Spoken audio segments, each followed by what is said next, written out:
Welcome to another episode. Today we're talking to Suzie Yorke, founder of GoodFats. And Suzie, thanks for being on today. Yeah, my pleasure. I'm excited to have a chance to be on your podcast. Thank you. Oh yeah, and we were just so excited to have you on because you've been such a powerhouse. You've grown GoodFats to 100 million revenue in 3 years, which is a huge accomplishment and definitely what we're using as like the headline of this podcast. Yep. But we think that really isn't the only amazing big accomplishment that you've had. You've become a Canadian CPG icon and you've supported the LGBT community. You've started your business at 40. You've raised a whole family while doing it. And you've shared your journey in such an authentic way. A lot of what this podcast is about having authentic conversations about what making it truly means in the world of CPG. And I feel like that authenticity has really helped you out because people can't help but cheer you on, right? There we go. Yeah. Well, thank you. Well, I started my first brand as an entrepreneur at age 50, not 40. Oh, really? And yeah, and now I'm 55 and I'm starting my second food startup. Smack in the tail end of COVID. So I think some days I wake up and I'm like, am I crazy or am I really sane? Or well, I think we all suffer from some kind of mental issue. Yeah. I think as entrepreneurs, I don't know why we suffer things. I don't know. What do you think? Yeah. Is it just that we want to make our mark on the world so desperately and we want to just make an impact? I don't know. There's something. I think there's something, for the last 4 years. So I started my first brand, Love GoodFats, at age 50. And the first year, I think I was really naively blind. And then the 4 years after the first year, I was like, wasn't crazy. I took all of my kids' university funding. I had been a single mom for 10 years. Now I'm engaged. But I take in, all my savings for all the years, and I literally just started a CPG bar brand, and energy bars protein bars, energy bars are really, really a hard category to get in. And I had 200 people tell me repeatedly, "Wow, you're going into bar. That's a really aggressive category." So I was kind of saying, wow, that was pretty crazy to what got into me? How did I just kind of wake up one morning? But now I'm doing it again. Now it's in a different category and the margins are higher, but the world is way different because it's 5 years later. And CPG was a little bit of the Wild West for startups, 5 years ago. And there was, so much money being thrown at brands, and it was really, really wild. It was an encouragement to leverage yourself, and it was growth at all costs, whether it's CPG or tech, just grow, right? Just throw money at the brand because it's a race to grow.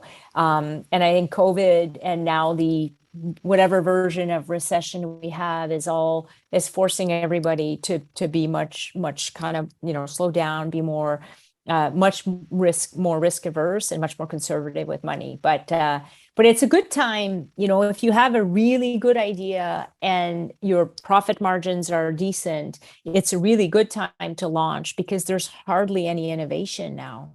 Right. Going into the market. Yeah. Makes sense. Mm-hmm. But it is kind of sad when there was so many innovative products. I was wondering about that actually. Now I'm curious, what do you think drove you to start your first business? There's sort of the two stories of someone hating their current job and maybe seeing a mentor, or maybe thinking that this was a great way to make money and it made more sense. What was kind of your story and motivation behind starting? Yeah, well, I've never been motivated by money, even though I grew up with no money, below the poverty line and all that. I never was kind of driven by that, nor was I driven by power. I've done all these career assessment tools because I've been in 6 multinationals in my career. But I know that in the undercurrent, my inner voice, my inner goddess voice, since the age of 15, had decided that I was going to one day be an entrepreneur. but I told my mom that, and that was just like, that had decided, right? The same as I decided when I was 11, I'm going to do Ironman one day. And it's just kind of like, it's in there. Like now that being said, I think like many, many other founders, I was really insecure. Now I'm 55 now. So like starting a brand, 30, 40, 30 and 20 and 10 years ago was very different than today. There was hardly any, if you did start a brand, you needed a lot of capital. Like it was really, really, really hard to start, especially a food or CPG brand. You had no incubators, there was no money, you couldn't raise any money. And then, so you basically had to kind of have somebody helping to support you while you did this on the side. And so, I had the three excuses. I don't have an idea, I don't have money, and I'm a mom with young kids, so I don't have time. And then, but as soon as I kind of left my last VP job, I knew, okay, I'm going to do consulting to pay the bills because I'm really good at brand positioning, repositioning, and I can help lots of clients to strengthen their positioning and their innovation. So I was paying the bills doing that, and I was looking for more clients. But, every day, to your point, I would wake up and say, I'm not a consultant. I'm going to start my own brand. And I tell you, like I read the book Big Fat Surprise by Nina Teicholz on the plane, on the way to Natural Product Expo West, basically, the place to be if you want to start your own brand. I got off the plane. I decided that I'm going to start eating fats right then and there. I'm going to cut carbs, and I'm going to finally be true to my commitment to cut out sugar, which I had failed, for years. Because if you're not eating fat, you get sugar cravings, your body's not fueled properly. And so it's a big mess. So that was the beginning of a massive transformation on the health side, where I was able to get off both my prescription medication and then just feel overall better.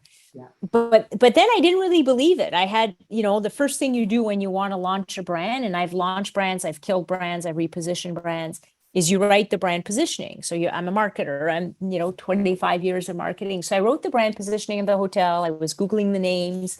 I was walking the show because it was a 4-day show. And there was no brand. There's no brand out there that said, we've been misinformed. Fats are good. Sugar's evil. It was just a big mistake. This Ansel Key guy who wrote this, one very flawed study, and we all got duped in North America to stop eating good fats. Like there was like 2 small fat brands. One was some sort of cream and one was something else, but there was no like my vision of, same as like Atkins helped bring back like low carb and protein, and Chobani brought protein to North America. That was the vision. I was like, okay, I'm going to start really, really small with 2 little bars, energy bars in Canada. But the vision is like, 400 SKUs, a wall full of fat something, whatever my brand name was going to be. And so I dreamed really big, but I started really small. And then the really small like took off. Like it just went nuts from the first weekend that we started selling. So it just people forget that it makes so much sense. Like GoodFats, the name in itself is so provocative and kind of controversial. I think people need to remember, like, keto wasn't a thing, right? This was like before that. This is when, fats were good. What? No. Yeah. Fat. I don't want to be fat, right? So it's something that how you really have a clear understanding clearly of advertising, marketing, brand positioning. That's what we do at Pivot and Pilot. Well, we do brand, like the design, right? Brand design and packaging, packaging. But that's something that was really admirable. Like you have that inherent sense of a gap in the market too. How important do you believe your brand and market positioning is in the relation to the success of GoodFats? I would say very important. It's number one. Yeah. It's number one. Obviously number one is tied to number 2 timing, but part of it is I saw the trend, right? I kind of saw that after reading that book, and then you just had to, I've been consuming magazines for like 30 years. You just had to like look at any headlines. Now I'm, Apple News. You just had to any headlines, and like literally once a month you had on the cover of Fortune or Time Magazine or New York Times, on the cover, either a total cover or the health section, you have eggs, butter, red meat, and then you had some sort of article, cholesterol, fats, you know, Fat-free. full fat milk. Yeah. Yeah. So it was really easy. Like if you just kind of listen to what was going on, you just had to put two and two together. And that's why I was wondering, like, there's other really smart marketers that are going to see this. And so I just rushed, right? I just wrote the concepts on the plane on the way back. I did 4 rounds of consumer research immediately that summer. And then I had a PowerPoint and I was like, okay, you know, I'm shopping this around. And I think like I didn't have the confidence, like I didn't even know what it means to launch a brand. Now I'm kind of like, wow, like I'm surprised that it worked out so well. And now I have a founders group and we're about 200 of us. And, you know, now I kind of know that, yeah. Charlene was there on. Yeah. Yeah. Yeah. That's so awesome. Yeah. You do give back to the community. So yeah, and there's lots to chat about, but back then it was just like a PowerPoint, like really ugly, right? I like nothing on design. It was just the idea, like the brand positioning was optimized, so every word was chosen to be the right word. And at first I had some wrong words, and you know, talking about guilt and stuff like that. So the consumer said no. Yeah. And I was at Weight Watchers for a long time, so I kind of knew how to speak to women about health and eating, and then yeah. Well, the keto diet. So I kind of had the positioning. Then I had to get the product. So there's a whole podcast just on how to get the product, because there was a full production fail, and no one knew how to do fats bars in North America. And then 30 co-packers rejected me, and then the one co-packer then had a full production fail. So Whole Foods had listed me, Unified listed me. All of the health food banners in Ontario had listed me. I show up at the plant in my t-shirt that writes Suzie's GoodFats, and they couldn't make the bars. And we spent 14 hours there and they couldn't make the bars. So I kind of drove back to Toronto crying at midnight on a Saturday night, and 0 bars in the trunk. So like so there's a whole, like, you know, all of the stories you hear about how startups are difficult. But then we found another co-packer by luck, just because now the first one had failed and they all know each other, and then made the bars. And then we started selling, you know, September 1st was the first weekend at Whole Foods in Ontario. And then within 6 weeks, we were the number 1 and 2 selling bar. I just launched 2 little bars at Whole Foods.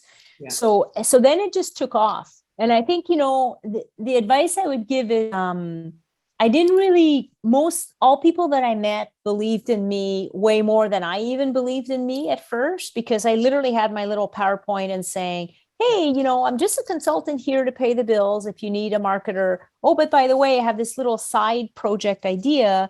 And everyone wanted to hear about it. And literally I pitched to 200 people, 199 told me go for it. And then I would say, well, what if I told you, you know, I'm risking like my kids' savings, right? Because it's easy for people. Yeah. Like everyone could say, oh, go for it. It's easy. But you know, we have bills to pay, and like it's like life stuff, right?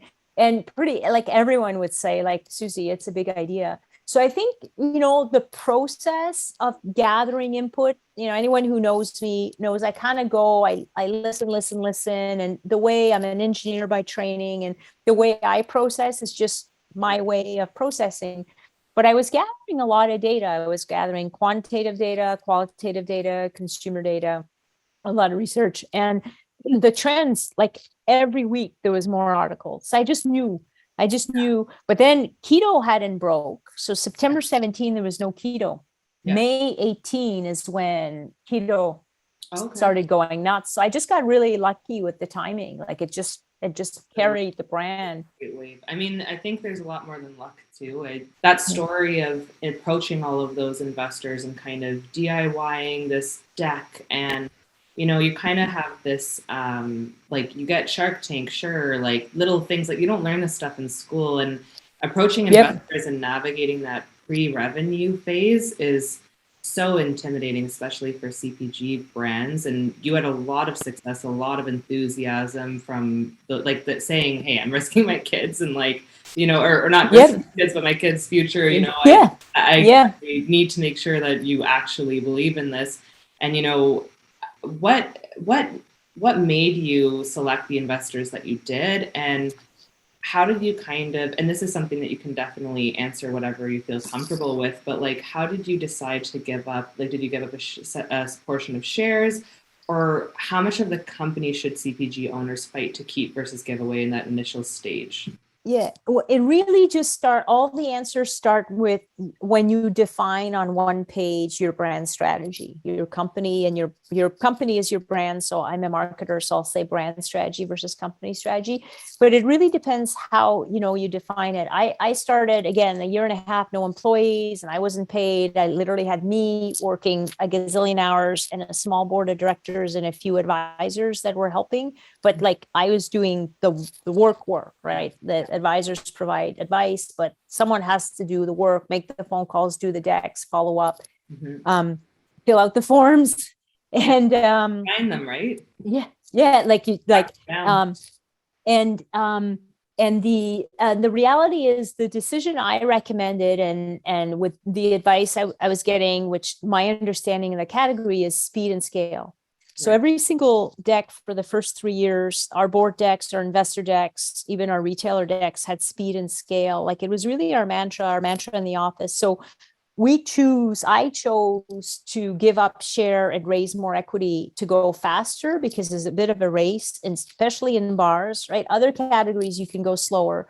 There's lots of brands that have gone really slow and have done really well, but it was a bit of first to market in North America. And we wanted to have, we know as marketers, first to market is a massive competitive edge. There's 10 brands that jump in and copied us.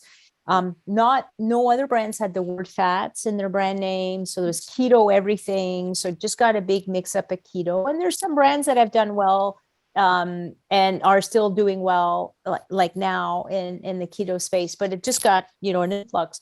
So we did want speed and scale. And that basically kind of drove our decisions. We had proof of concept in Canada. So I did round 1, 2, and 3 to just fund Canada. Then, and that was 400, 250, 750. But then we had, after 12 months in Canada, we were $1 million a month, and then we didn't have Costco. And then Costco came on board. So now suddenly you're bouncing up to 2-3 million a month just in Canada. Wow. And then we had, Walmart US, Kroger US, Whole Foods US. We had all the big guys calling us, and even Costco did some tests. So we had, part of it was, the velocities in Canada were so phenomenal. We were at 1,200 units per week per store at Whole Foods, for example, on a natural banner.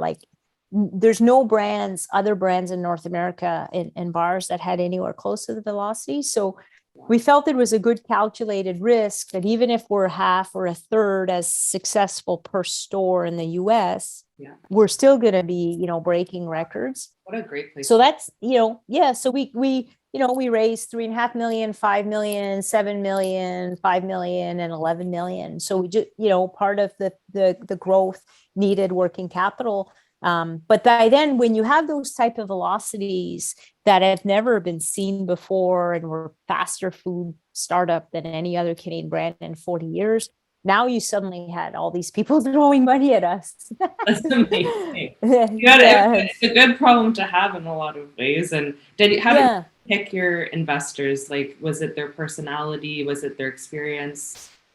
Well, and there's a whole kind of science to that. Picking your if you want to go with a VC, picking the right VC partner is really important.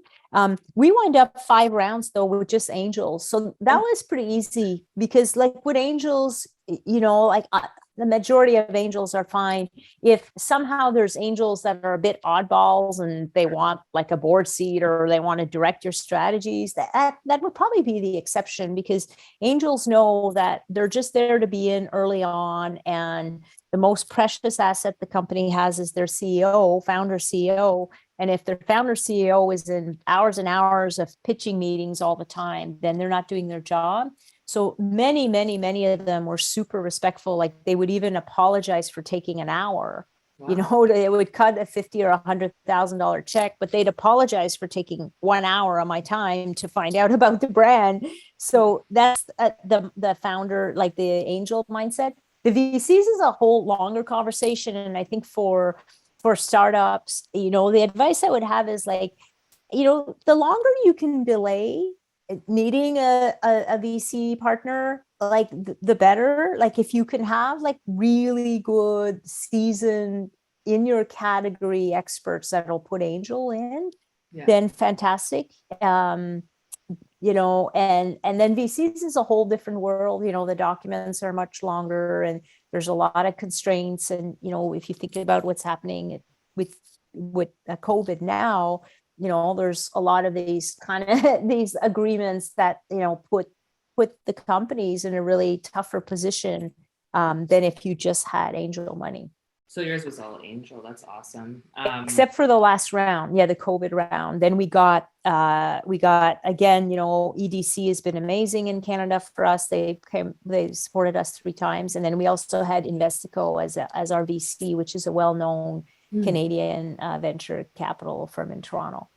Oh, wow. Congratulations. And, you know, you did go really fast. I know as well that, and I'm just super interested in this because of packaging, right? But we were wondering, you know, you changed your packaging about 4 times, I believe, right? Is that correct? Yep. And before you got to what we see today, what did you learn? And would there be a benefit in a company investing in professional packaging from the beginning, or is it better to DIY it and then like level up when you're at a certain? No, you definitely invest in the beginning. You know, our first 2 rounds of packaging was awful. It communicated the basics, and there's a competitive brand. And yeah, like, but the logo I hated. Like that script was like grandma type of script. But you know, the packaging agencies, we tried to improve it. After a year and a half, we worked with a Toronto packaging agency, and we were doing consumer research to validate everything, validate the name, validate the packaging before we launched at Whole Foods in the US, because they wanted to support us first. And we looked at 25 different options from a packaging agency that's well known, and we couldn't come up. There was nothing. Like off the short list of 5, we took the research, the Current was outperforming it. So I knew the Current is not like back then what I wanted, but through a pretty robust 4-month exercise with a really good agency, we couldn't get to something better. So, okay. So then we kind of delayed it for a year, and then we had a little bit more money, and we widened up the RFP, and we went like for some fresh kind of blood, and we got happens to be a California agency. I'm a big Canadian fan. So, but again, everything is always rush, and you're always doing 60-40 rule on everything. And so we kind of said, yeah, you know, this agency was really good. And they gave us the packaging we have today. And, you know, I wish I would launched with that, because it's much, much stronger. So all of the founders that approach me, I immediately recommend, you know, if your packaging isn't kind of brand 101 fundamentals, what are communication points, like invest in packaging. The unfortunate thing is a lot of the agencies are like, it's 70,000 and up for like a brand refresh. So for many startups, you simply can't afford that. And then there is a risk that, you know, you pay that money and it's kind of off strategy, right? And so if you're an inexperienced founder and you have a new agency, and, you know, I happen to have 30 years at directing agencies, but you could spend all that money and have something that, you know, I've seen agencies do packaging in food with no appetite appeal. And okay, there's maybe 1 in 1,000. Well, that'll work. But I mean, goodness, like it's food, right? Like there's some basics that you want to have. So I mean, it's hard. It's really, really hard. But, you know, packaging is what's going to sell. Your name and your packaging is what's going to sell, and your product inside is what's going to repeat. Yeah. So you got to get both of them. Yeah. It's gotta be good in the end. Yeah. Come back. That's a great about it. I love that. Yeah. And when you see, I definitely sense that for sure. Part of like when we're onboarding clients like it or reaching out, it can be very nerve-wracking for them. I think that you're right, that there's a lot of kind of, you know, maybe there are some that have been either burned or maybe not burned necessarily, but just not didn't get the results. Oh, the horror stories. Yeah, the horror stories are awful. Like, because I've been doing consulting for 10 years. Like, it's then they show me what they just an agency just did and what they paid, and then I'm just coming in there and saying, oh dear, and they know in their gut that it's not kind of, they're like, well, we don't think like, no, we want to part way. Yeah. And so what do you think can help CPG owners find the correct agency? What's a good thing to say? Like, it's really hard with my founders, helping founders. I got a bunch of us together. I did a little mini RFP to try to kind of sort out. I had a couple clients and try to sort out, kind of do a short list for to find like the right fit agencies, because you kind of always, with agency relationships, like with everything, you need fit, you need competency, but fit, right? And they're really interconnected. So there's a few agencies in like our group that have had success. There's two that I've done a lot of brands coincidentally in the group, unrelated. So they're going to be getting more and more business. But it's really about that, right? It's really about kind of case studies, and you know, sometimes like you got to find agencies that are good in food and beverage and natural. And it's a different beast. And then you have to have good, you know, the good case studies and hopefully the same team and the same expertise. And that's just that magic of creative eye that, you know, I'm a strategist. I couldn't have come. I knew that we needed Love Good Fats better. As soon as I saw in round one, our new round of packaging, I knew it was better, but I wasn't able to draw it out in the meantime. Yeah. So we can shift gears a little bit, you know, Love Good Fats, like 5 years, nearly 150 million. COVID was really tough on both keto brands and on the go portable bars and on just new brands. So if you're a new brand, you suddenly didn't have all these awesome health food stores putting you, you know, at the cash and in the end caps and all that. So it's been really, really hard for fellows founders. And innovation kind of came to a halt because you can't spend your marketing. You don't spend your marketing, you don't displays. You're like stuck in a big mess. So, you know, I stepped out of the day-to-day CEO management role. I'm on the board, I'm a bunch of committees. I'm still, you know, the largest shareholder. And then I just, you know, the stars aligned and I was presented with this opportunity with these two founders in Ecuador who've been running a pure chocolate, fair trade bean to bar plant in Ecuador, and they approached Love Good Fats. So I introduced them. They're making the chocolates that Love Good Fats is selling now. They're called Thins. So they're called Love Good Fats Thins. So the a little tiny little puck. They're to die for delicious. And then they said, well, on top of that, you know, we have functional chocolate and we have vitamins too. We figured out a way how to do a full multivitamin, a full C, a full sleep, a men's, a kids, infused in the chocolate instead of gummy bears. And I'm like, no way. Because, you know, even gummy bears taste bad. You know, it tastes like vitamins, right? Even though it's all, you would think the sugar mass everything. Nope. And so then I obviously, you know, Love Good Fats had first dibs. I'm a board member and, you know, I'm a big shareholder. I want Love Good Fats to do really well. And it wasn't like the right fit for the right time. So, you know, I got a green light to say, okay, well, you go have fun if you want. And I, you know, I didn't have like a job per se, because I was really just on the board and I was looking for some consulting stuff. And I said, okay, well, I'm spending time with these guys and figure it out. And then I did what, you know, I've done for 30 years. I wrote brand positioning. I started with, you know, packaging, and they had a team internally on packaging, and you know, they have a premium brand. It's called Yal Chocolates. They have lots of private label that they've done. So, you know, I wasn't starting from scratch like at Love Good Fats, right? I now have a team, and then we just decided, okay, you know, we like this, we're a fit, we'll do a partnership. So we incorporated a company in Ontario together.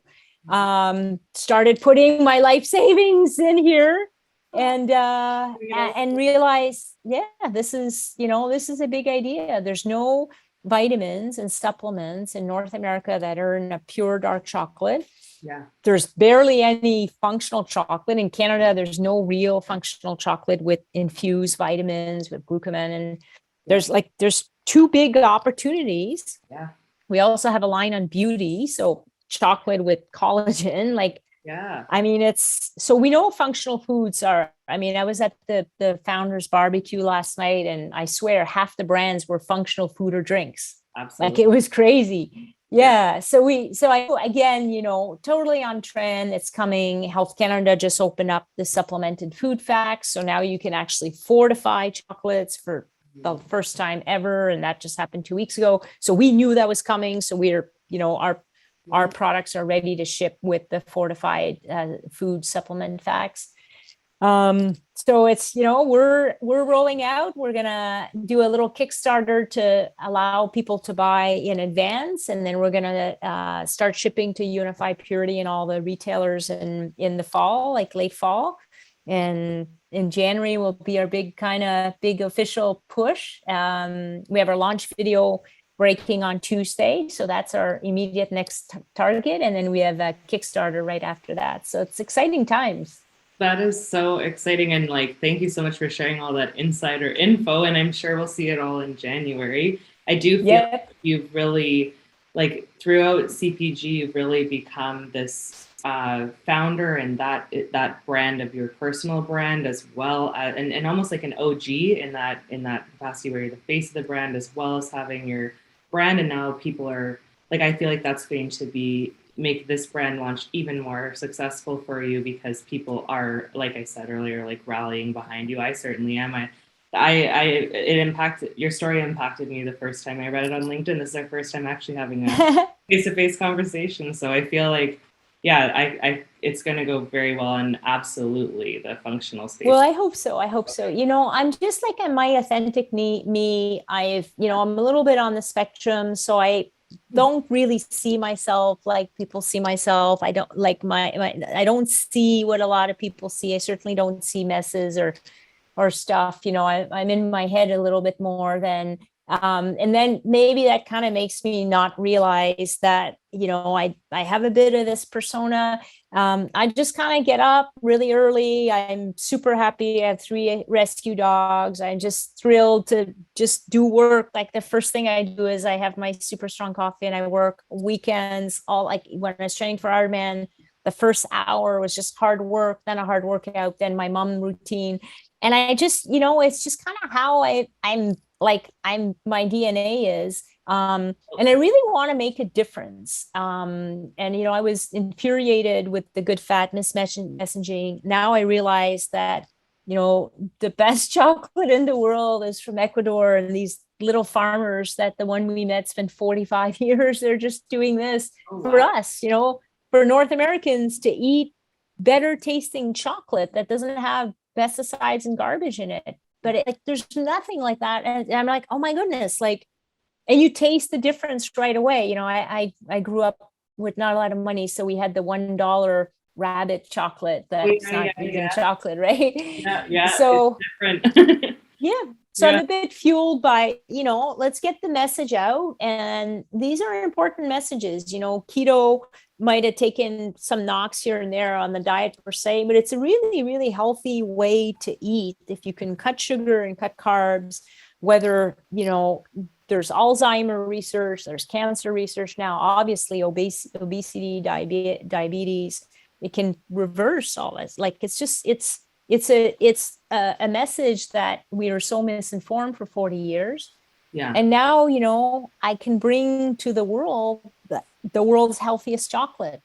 And it's nobody's done it. And it's, 0 grams of sugar, tastes better than with sugar, and infused with adaptogens and vitamins and supplements. So let's go.